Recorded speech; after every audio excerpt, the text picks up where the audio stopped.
Earlier, you learned about finding an average value for a function over a closed interval. And in this video, I want us to walk towards a new concept called a weighted average. And in order to do so, I want to talk about a scenario involving some stocks. And I think that will give us some intuition behind a weighted average. So let's just say you have a friend, and this friend is going to get some stock each year for their birthday. So they're going to get stock in a company. They're going to get some stock. And each year, your friend is going to get one share in this company, just one share. And that first year that your friend gets a share in this company, that share is valued at $10. And then the year after that, they get another share and it's valued at $20. And then the year after that, they get another share and it's valued at $30. And then the year after that, they get another share and it's valued at $40. Again, they're only getting one share per year in this company. My question is, what is your friend's average price per share in their position in this company? All right. And in order to find that, again, we're just trying to do an average here. We're taking an average. So summing up all of these, this is going to give us the total cost.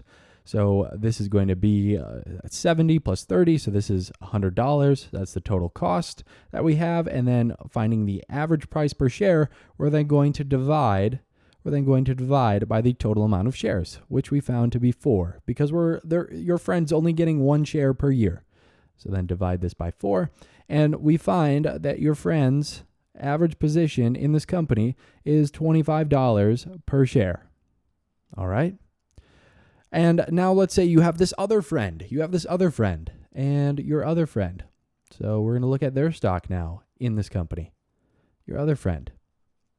What's their situation? Well, each year when your first friend here has their birthday and they're getting their one share, your other friend is also buying some shares in this company. So that first year, when it's at $10 per share, your friend bought 1,000 shares. Wow, they really love this company. They believe in it. And the year after that, they see it goes up and it's now at $20 per share. So they keep trying to throw more money into it and they buy, let's say, 100 shares. Year after that, when it's at $30 per share, they buy 150 shares. And then the year after that, when it's at $40 per share, they buy another 100 shares.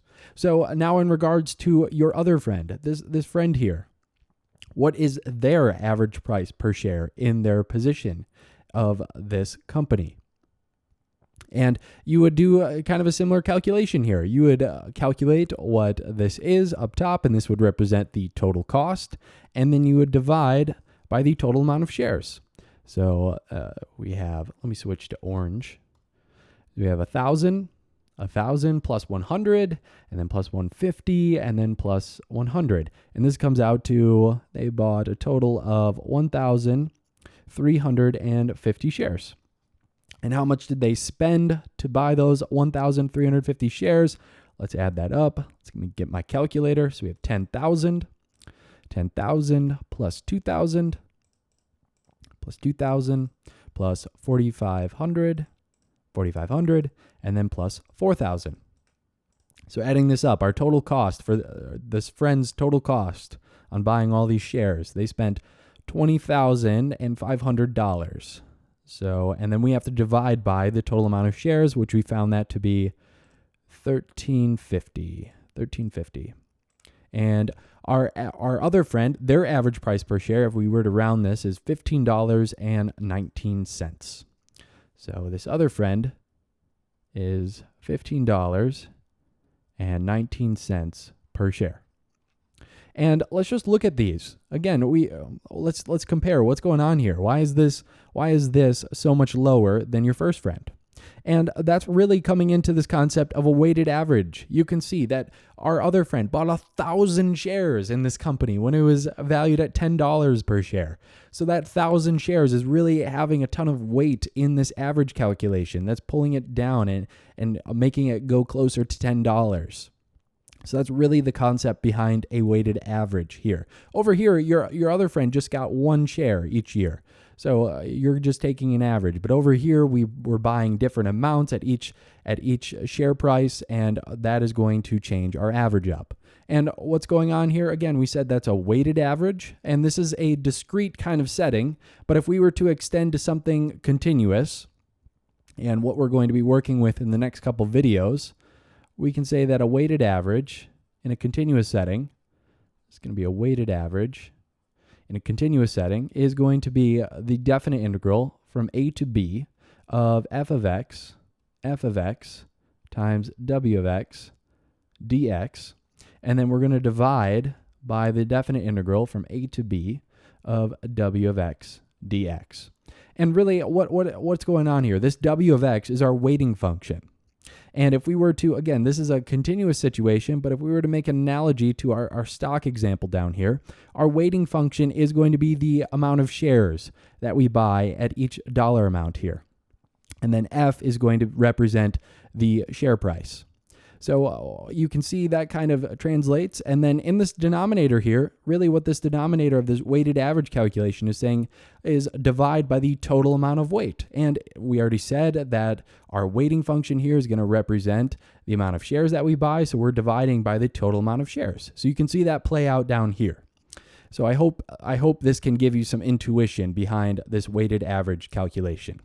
But to make even more a connection between what we learned earlier about average value and now what we're learning about weighted averages, what if we were to bring this down and we were to ask, okay, in this first calculation here, we were just finding a regular average, you know, what we're used to.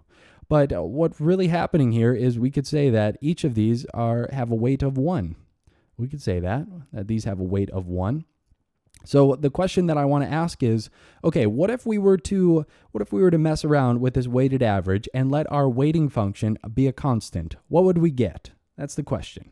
So let's write that out. So we have the definite integral from a to b, and we have f of x, and we're curious what happens when our weighting function is a constant. So we'll let that be c, and then we have dx, and then we're going to divide by the definite integral from a to b of c dx.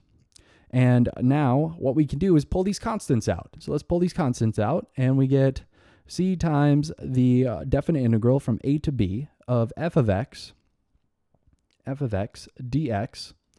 And then in our denominator, we have c times the definite integral from a to b of dx. So what is this? These c's are going to cancel. And then in this denominator, what do we get? We get b minus a. So if we pull that out, we have 1 over b minus a, and then we are multiplying by our denominator, our numerator here, which is the definite integral from a to b of f of x dx. And what is this right here? What is this right here? This is our average value. So you can see when we have a constant weighting function here, we're really just finding an average value. And you can see that represented in our stock situation here in our first calculation. So hopefully that can give you a little bridge between the two ideas.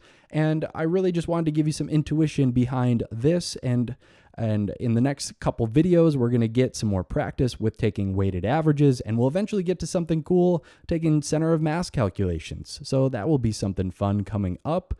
But hopefully this could give you some intuition behind a weighted average.